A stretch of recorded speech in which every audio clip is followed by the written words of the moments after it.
Welcome to Musical Medicine.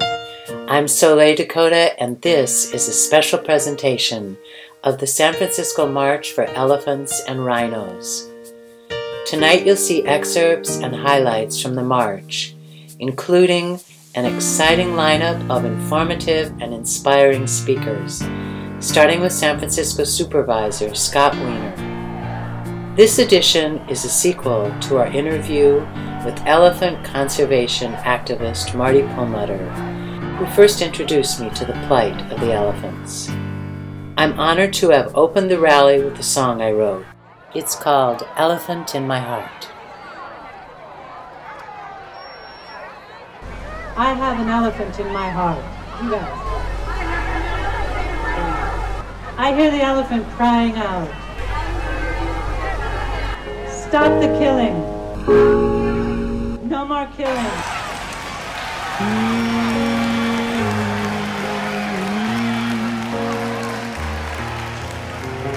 I have an elephant in my heart, in my heart. I hear the elephant crying out. Stop the killing, no more killing. I don't need no ivory in my home, in my home. Long live the elephant, long may she roam.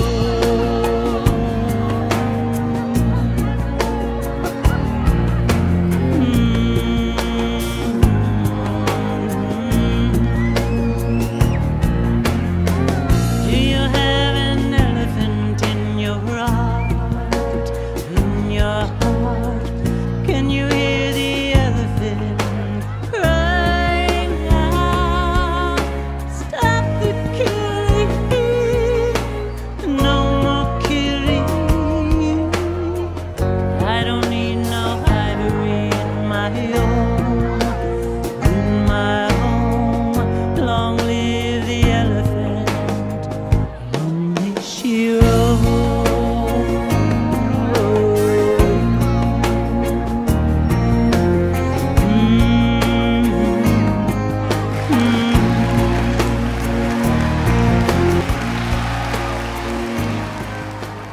Please welcome San Francisco's very own Scott Wiener.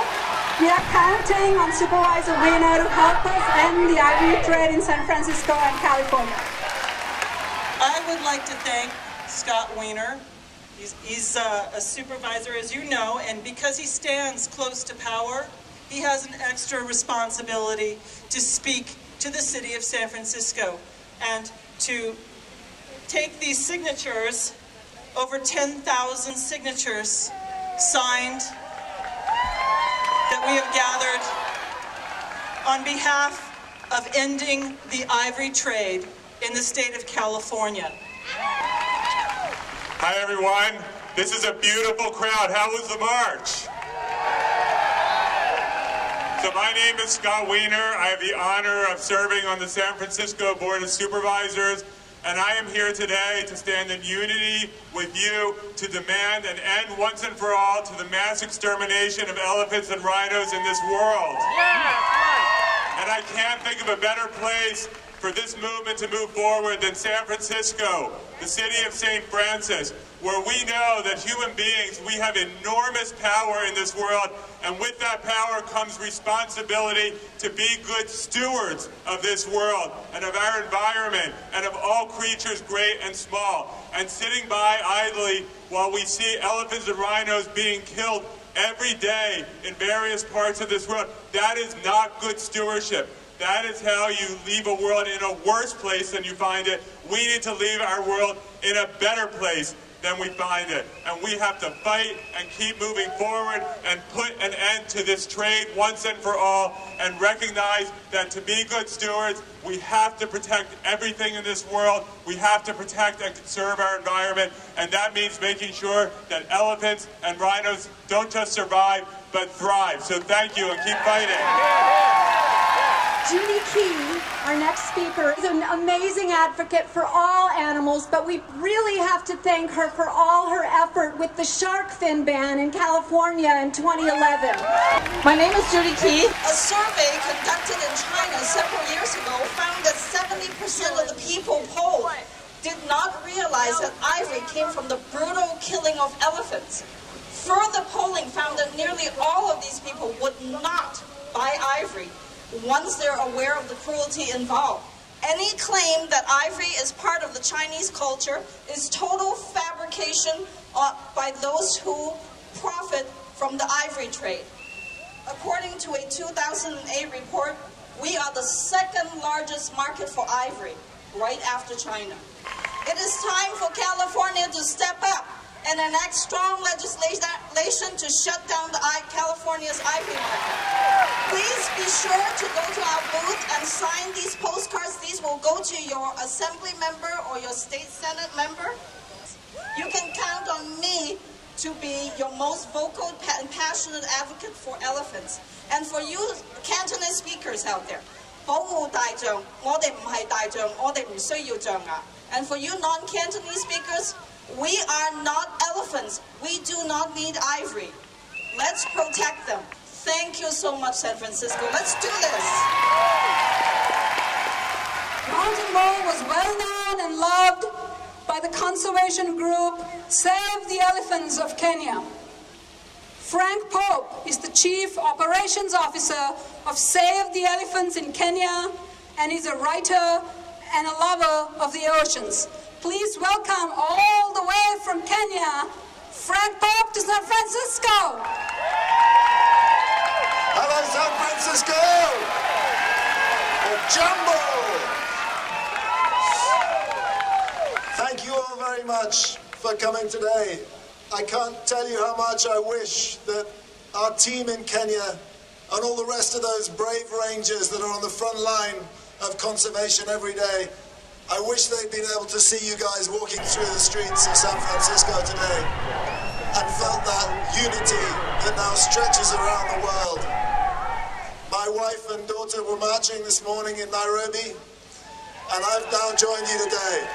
Thank you. Mountain Bull was the most wonderful elephant. He was very naughty. He loved breaking fences. And he was enormously charismatic. In fact, his fence-breaking behavior meant that the Kenya Wildlife Service had to chop off his tusks. So he had these awkward-looking, stumpy tusks. And we thought that would help him out, in fact, because it might make him less of a target for the poachers. This year we found out that that's not the case. And even a little bit of ivory is too much ivory for an elephant. This problem is so big and so complex that we need a grand coalition to fight it. I'm glad to tell you that this is happening. 2 weeks ago in New York, the Clinton Global Initiative pulled together their second meeting for elephants.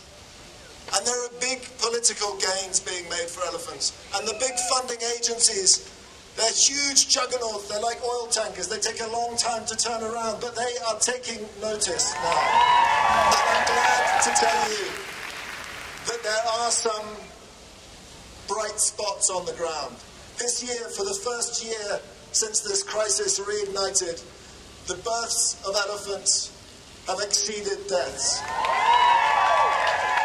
This is a tipping point in the right direction. The only reason that this has happened is because conservationists in that area have held hands, have linked arms, and have worked together to save the elephants. We need to hold them to their word. We need to stop the trade in ivory. I'd just like to end by saying that this is not a new problem.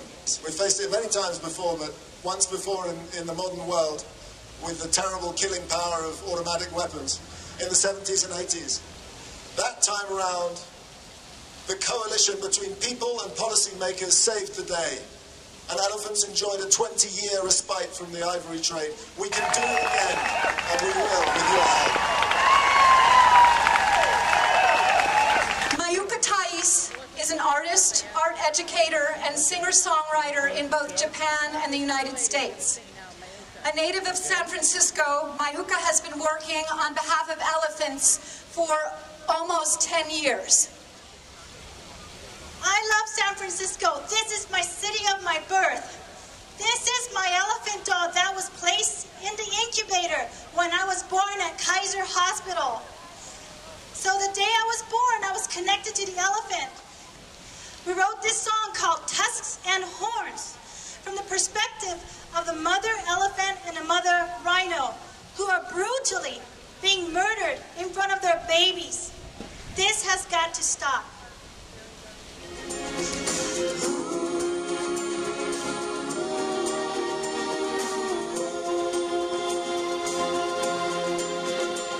I hear them taking my tusks away, my baby watching as they leave.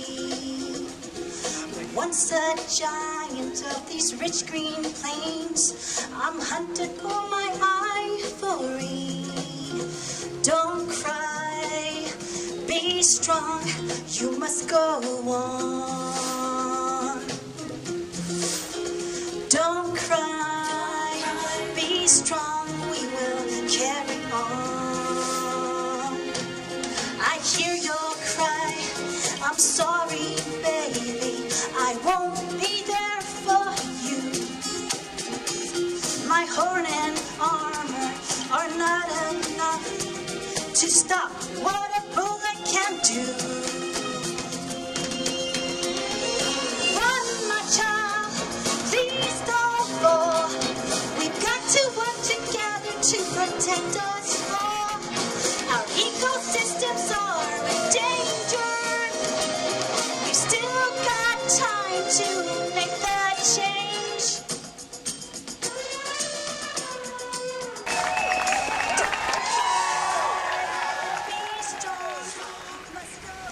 It's our great pleasure, privilege, and honor to introduce our keynote speaker, an internationally renowned, dashing, and gifted wildlife photographer with a passion for Africa and its wildlife. Please extend a huge and warm welcome to the one and only and compassionate Billy Dodson. Thank you very much. And thank you to everybody for being here today. The researcher and scientist Joyce Poole wrote a book about 15 years ago. And in that book, she told a story. And the story was about a mother elephant that gave birth to a stillborn calf in the wee hours of the morning. The rest of the elephant family stayed with the dead baby and the new mother for some time, but then they moved away, as they have to do. But the mother stayed with the dead baby, and Joyce stayed with that mother. And she stayed with the mother through the heat of the morning, through the midday, and into the late afternoon. And the mother elephant suffered emotionally, and the mother elephant suffered physically. Joyce was there to observe and to learn, and she was bound by an unwritten code not to interfere with what happens in nature. But at about 2 o'clock in the afternoon, she said, "To hell with this." And she went back to camp, and she got a jerry can of water in a basin, and she returned to that elephant, placed the water a short distance away, then she moved her vehicle off to watch what happened. The mother elephant stayed over the dead baby for a few more minutes, and then slowly went over to the water basin and emptied it, drank all the water. So then Joyce went back and filled the basin a second time, and the mother elephant again went over and emptied that basin. It was repeated a third time, and this time the mother elephant went over there, emptied about half of the basin, and then sprayed with the other half of the water, and that sort of signified that she had enough to drink. So Joyce collected the basin, then moved off to a respectful distance, and the mother elephant went back to the dead baby and stayed over it. After about 10 minutes, the mother elephant came over to the vehicle where Joyce was parked, and she placed her trunk inside the driver's side window across Joyce's chest and arm. And folks, that is an unmistakable act of gratitude on the behalf of an animal to a human. As we stand here today, there are 26 black rhinos in Ngorongoro crater. Right now, those rhinos are under 24-hour surveillance by the Tanzanian Wildlife Service. At the small private reserve of Tula Tula in South Africa, there are 2 white rhinos, and those white rhinos literally have a 24-hour armed guard that goes with them everywhere. I think think it begs the question, what does it say about us as a species when these iconic animals, these gifts of nature, require 24-hour protection? I remember the first time I visited the Serengeti many years ago. I stopped near the entrance reserve. It was a sunny day like this, and I sat down on a rock. It was by a dry creek bed, and it was a classic African scene. The acacias lined the banks. They were low and dusty in the still air. And as I sat on that rock, I had this eerie and sort of spiritual feeling. And my sense was that I'd been in this place before. It was deja vu. And later on, I realized that I got that feeling because Africa really is my ancestral land. And it's your ancestral land, too. In fact, it's the birthplace of all mankind. And now we have great iconic symbols of that continent, our ancestral homeland, that are under unprecedented assault. Humanity bears full responsibility for the imminent destruction of these animals. So we have a problem here. Again, giving up is not an option. We must press forward on all fronts. We have to exert diplomatic pressure. We need to support organizations like the African Wildlife Foundation and the David Sheldrick Trust that look after these animals. I would urge all of you, stay stoked, to stay strong, and by all means keep the faith. These animals need us, and we can't let them down. Thank you very much. If you've been to a circus protest in the Bay Area, you probably know our next speaker, Pat Cuviello, who has tirelessly fought for animal rights over the past 27 years. Thank you, folks. Thank you all for being here, standing up for elephants, speaking out for the elephants. Immediate, short-term goal, we need to stop the slaughter of elephants. Believe it or not, many people in China do not know that to obtain ivory, you have to kill elephants. And when they find out, they don't want to buy ivory. So we need to support these efforts financially there so people can make an informed and compassionate choice not to buy ivory in China. Second, we need to stop the supply of ivory. And to do that, we need to lobby our government representatives. We need to tell them we want to enact a worldwide ban on ivory sale. So we need to support anti-poaching patrols over there because these people are risking their lives. And it's not expensive to support anti-poaching patrols. To give you an idea of how cheap it is, the Amboseli Elephant Research Project spends annually about $400,000 a year to protect 1,400 elephants in 52 families in their native habitat in Kenya. We will never, ever respect elephants enough to care that they're being held captive in zoos and small enclosures which will never, ever, ever be able to adequately provide for them.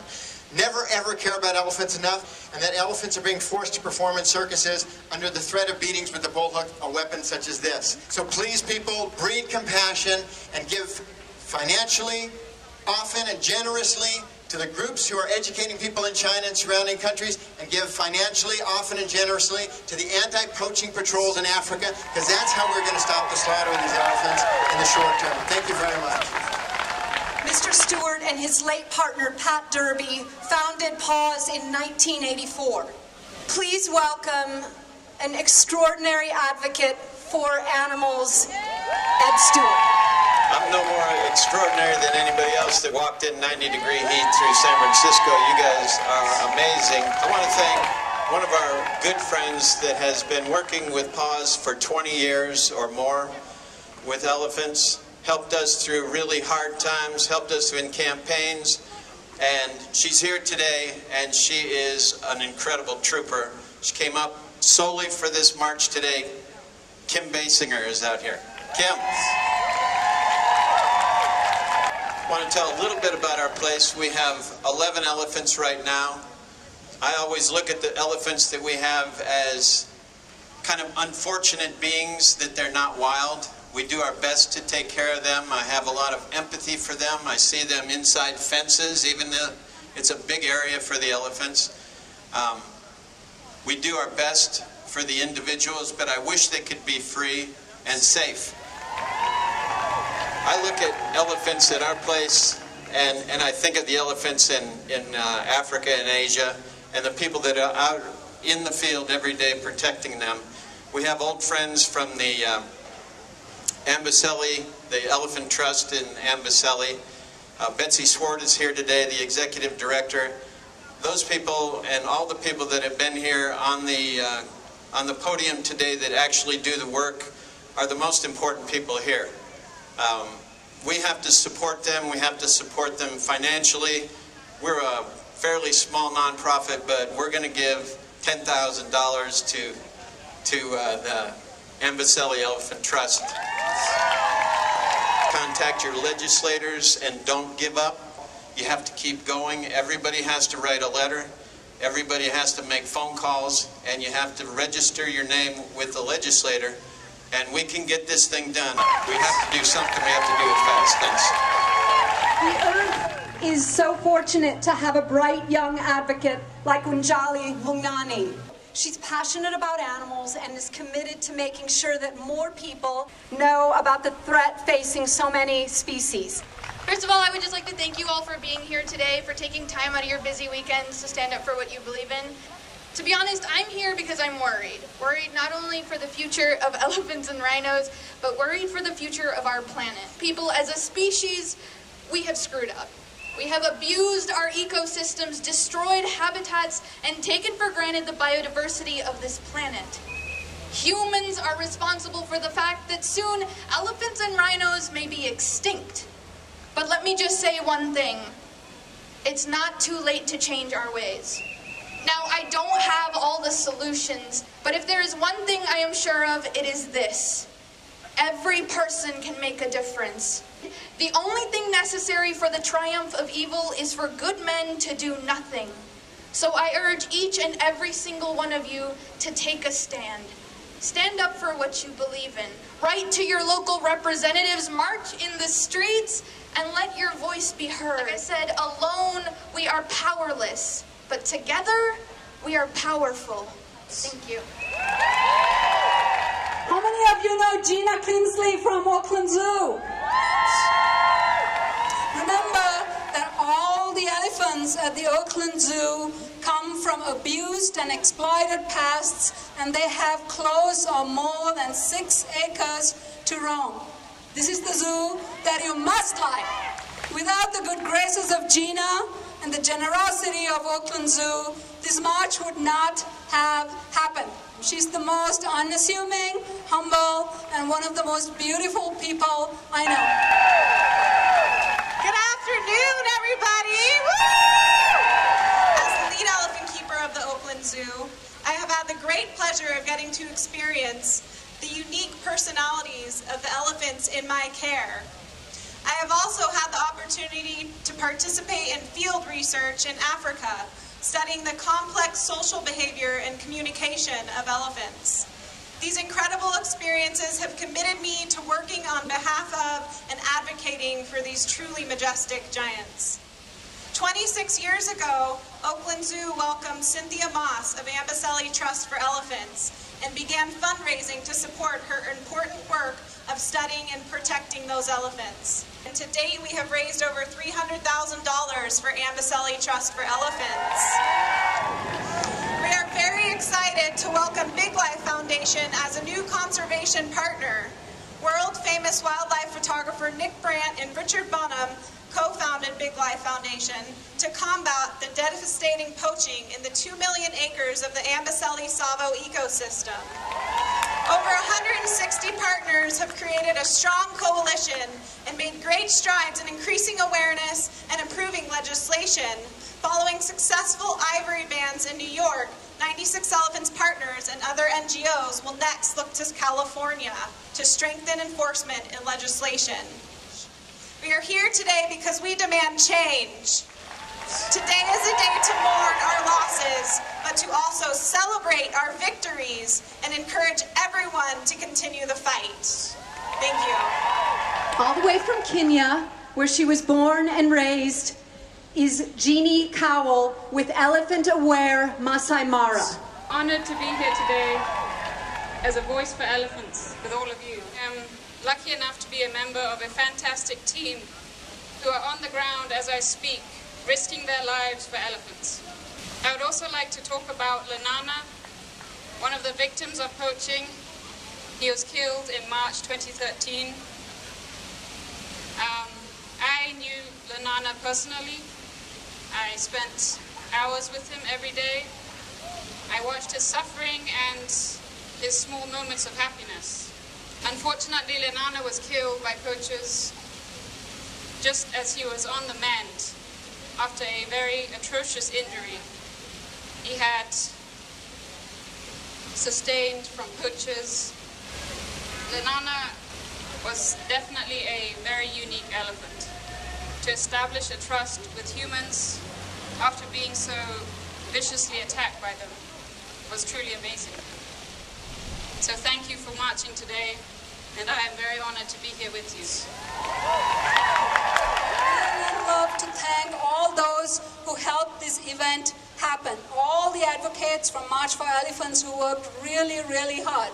To make our closing statements, I invite Wayne Shung. He is quite remarkable. Please listen up. As you know, my name is Wayne. I'm a lawyer. I'm one of the co-founding organizers for an animal rights network called Direct Action Everywhere. Our mission at DXE is to create inspired networks of activism across the world, and we use the latest technology and most innovative research to try and accomplish that mission. But today, I'm here to talk about elephants and rhinos. And I told everyone a story in front of the Ivory stores about two mothers. And it was a hard story for me to tell, and I'll tell you why. And it's because my own mother's health is ailing right now. She's dying of a cancer that has no cure. And we all know how much our mothers mean to us, how much they've given to us, but especially for me, when my mom and my dad have made the immense sacrifices they've made to give me the life that I have, it's incredibly hard to think about other mothers being harmed. And so it's important for us to realize that the elephants of this earth, the rhinos of this earth, also have families. And until every animal on this planet is free, let's take action to ensure that these lives are not forgotten, that kumquat, that mountain bull, that all of these animals are given the safe and happy and free lives that they always justly deserve. Thank you to Rosemary and the wonderful people at March for Elephants for organizing this march. And more importantly, thank all of you for coming here, spending an afternoon acting for the animals.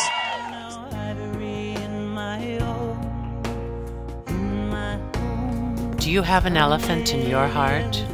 Would you like to help the elephants and protect other wildlife? Here are some ways for you to do that. Spread the word. Boycott ivory. Volunteer. Adopt a wild animal. Donate to wildlife organizations. In your heart.